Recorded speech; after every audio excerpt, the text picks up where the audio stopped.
27 मार्च 2025 श्योता और हलीम नगर में नवनिर्मित पुलिस चौकी का सीतापुर एसपी ने स्वयं किया उद्घाटन फीता काटकर। वहीं पर काफ़ी कुछ समाज में भयमुक्त वातावरण की बात कही। आइए मिलाते हैं क्या बोले एसपी, पूरी बातचीत के अंश। आए हुए हमारे अतिथिगण माननीय विधायक श्री ज्ञान तिवारी जी, हमारे पुलिस परिवार के मुखिया, हमारे संरक्षक अभिभावक, हमारे पुलिस अधीक्षक महोदय, हमारे क्षेत्राधिकारी महोदय विश्वा सर, हमारे विश्वा कोतवाल साहब, मानपुर के कोतवाल साहब, हमारे छोटे भाई थाना अध्यक्ष रामपुर कला से जो अभी सकल पहुंचे हैं नवनीत मिश्रा जी, इसके अलावा थाना अध्यक्ष थान गाँव और हमारे समस्त पुलिस के स्टाफ और भारी संख्या में हमारे सभी अतिथिगण और हमारे मीडिया के साथी, आप सभी का मैं थाना अध्यक्ष रेवसा आज के इस कार्यक्रम में स्वागत भी करता हूं और आभार भी प्रकट करता हूं कि आप अपना कीमती समय निकाल करके हमारे एक छोटे से बुलावे पर आप उपस्थित हुए हैं और काफी देर से यहाँ बैठे हुए हैं। इसके लिए मैं अपने हृदय की गहराइयों से आप सभी का आभार प्रकट करता हूँ। जैसा कि चौकी का उद्देश्य और चौकी के महत्व के बारे में सर के द्वारा, हमारे सीओ सर के द्वारा और हमारे कप्तान साहब के द्वारा काफी विस्तृत बात बता दी गई है, तो मैं उन बातों को पुनरावृत्ति ना करके, जैसा कि माननीय विधायक जी ने कहा कि कुछ थाना की सीमाओं में परिवर्तन होना चाहिए, ऐसा कुछ जरूरत है, तो मैं सर को बताऊं, सर ने भी हालांकि उस बात को कोट किया कि इस बात को पुलिस अधीक्षक महोदय द्वारा हम लोगों से रिटर्न में मंगवाया गया कि कहाँ क्या भौगोलिक समस्याएं आ रही जिसका निदान समय से कराया जा सके, और ऐसी रिपोर्ट प्रत्येक थाने से हम लोगों ने मुख्यालय को भेज दी कि कौन सा गांव पुलिस की पहुंच में आसानी से नहीं आ पाता, जिससे आम जन को थोड़ी समस्याएं कभी कभी उठानी पड़ती हैं, और श्रीमान पुलिस अधीक्षक महोदय के द्वारा उस पर शासन से पत्राचार की कार्यवाही प्रचलित में है। तो आज इस कार्यक्रम में बस ज्यादा कुछ ना कहकर आप सभी हमारे सभी अतिथिगणों का मैं हृदय की गहराइयों से आभार प्रकट करता हूं और इस बात के लिए बहुत कृतज्ञता ज्ञापित करता हूं कि आप सभी लोग इतना समय निकाल करके हमारे बीच आए। और एक बात और कि आप सभी के लिए जलपान एवं भोजन की व्यवस्था की गई है, तो ये पुलिस परिवार की एक छोटी सी दावत पार्टी है, तो आप सभी लोग भोजन करके जाएं, ऐसा आप सभी से हमारा आग्रह है। और इसी के साथ मैं अपनी बात को समाप्त करूंगा। और सभी गांव के निवासी, आप सभी लोगों का बहुत बहुत स्वागत है। आज आप लोगों ने, सबसे पहले तो मैं यही कहूंगा कि इतना एक आंधी टाइप की चल रही है और इसमें आप लोगों ने इतना समय निकालकर पुलिस के इस कार्यक्रम में आए, इसके लिए आप सभी लोग धन्यवाद के पात्र हैं। मैं आप लोग देता हूँ। जो चौकी बनाने का काम है ये पिछले 3-4 महीने से चल रहा था। इसमें आप में से भी कई लोगों ने अपना क्षेत्र में सभी लोग जान रहे हैं, कई लोगों ने ईटा, गारा, चूना, सब तरह के योगदान आप लोगों में से कई लोगों ने दिए हैं, उनको मैं फिर से तहे दिल से शुक्रिया करता हूं। और आप लोगों को ये विश्वास दिलाता हूं कि हमारी ये जो चौकी बनी है, इसका जो सोच है उसके पीछे वो ये है कि आपको पुलिस के लिए, कोई पुलिस का काम है तो उसके लिए आपको बहुत दूर न जाना पड़े।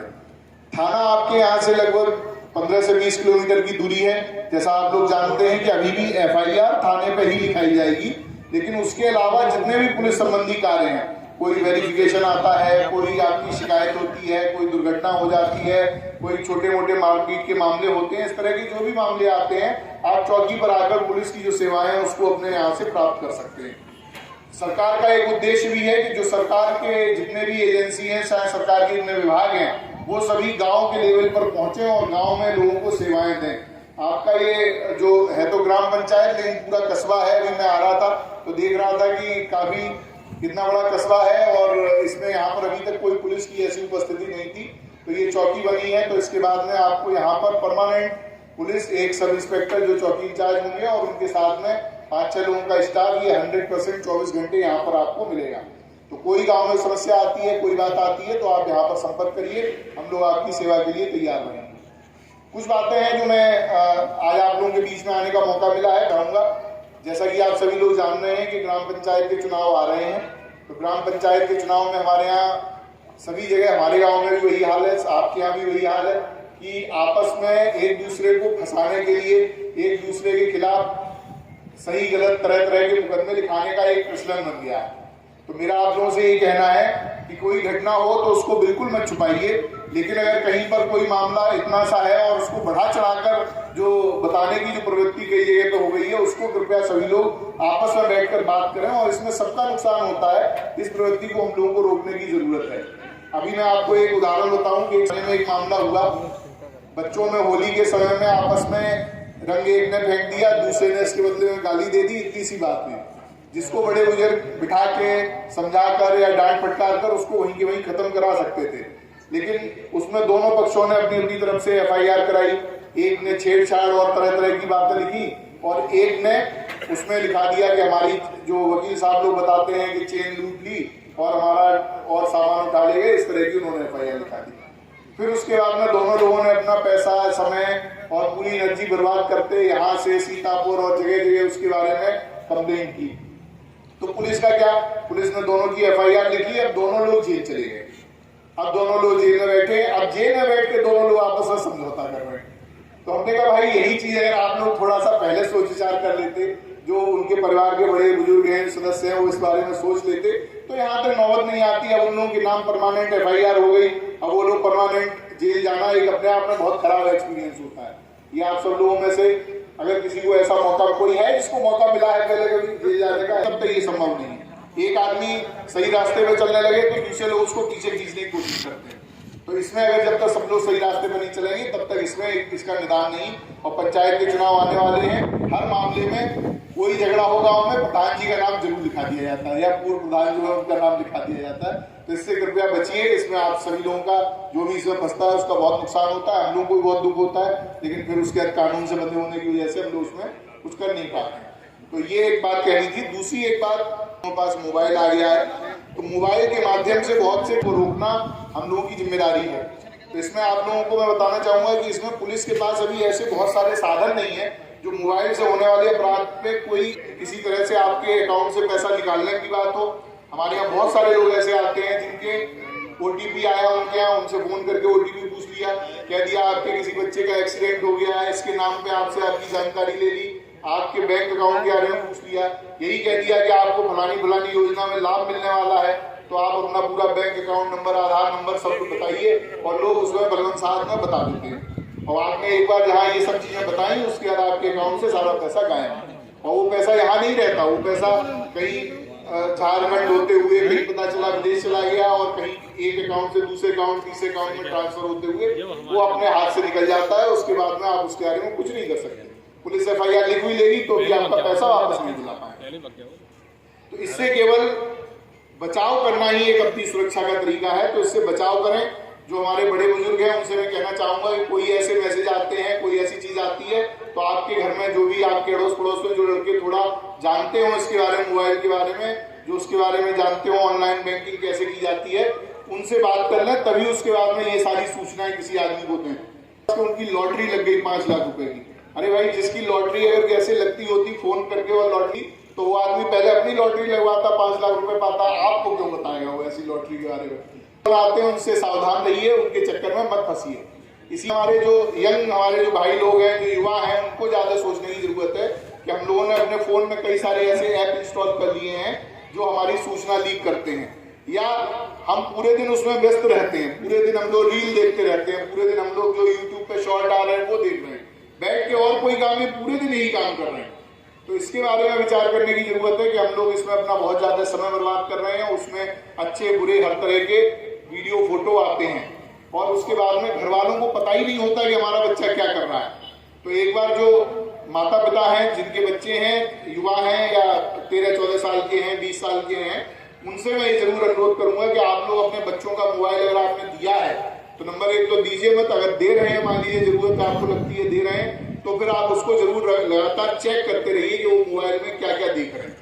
ये बहुत जरूरी है, हम लोग नहीं करेंगे तो हमारी अगली, तो इसके बारे में सभी लोग कृपया विचार करिए।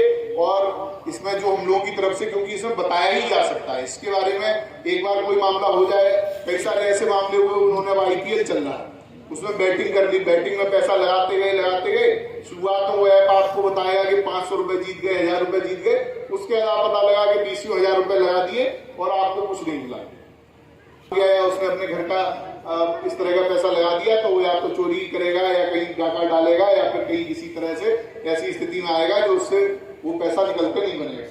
तो इसलिए ये आपके एसओ साहब ने और सभी जो इसमें सहयोग करने वाले लोग हैं उनकी मेहनत से और उनके सहयोग से ये बना है।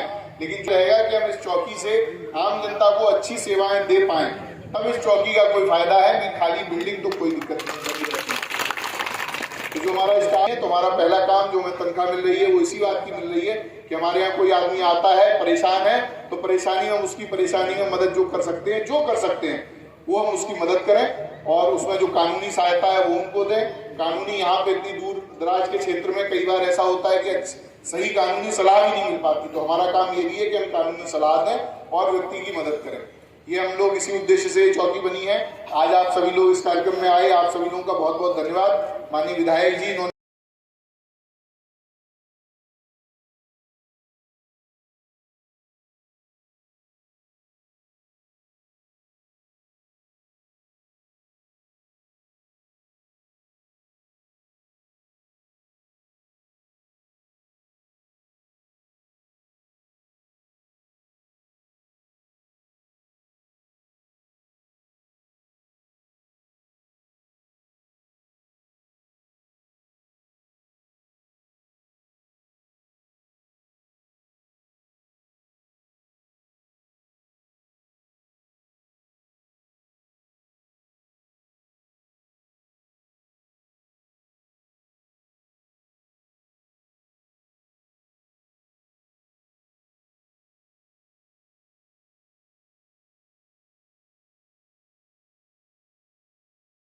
एवं यहाँ के जन सामान्य के संभ्रांत नागरिक और जो हमारे साथी अधिकारीगण, श्रृंखला में आज एक नवीन कड़ी का एक उद्घाटन हुआ है। इस कड़ी में पहले से 30 से अधिक चौकियों का उद्घाटन हो चुका है, जो जन सामान्य के प्रति जन सुनवाई, अपराधियों के नियंत्रण में बहुत ही प्रभावी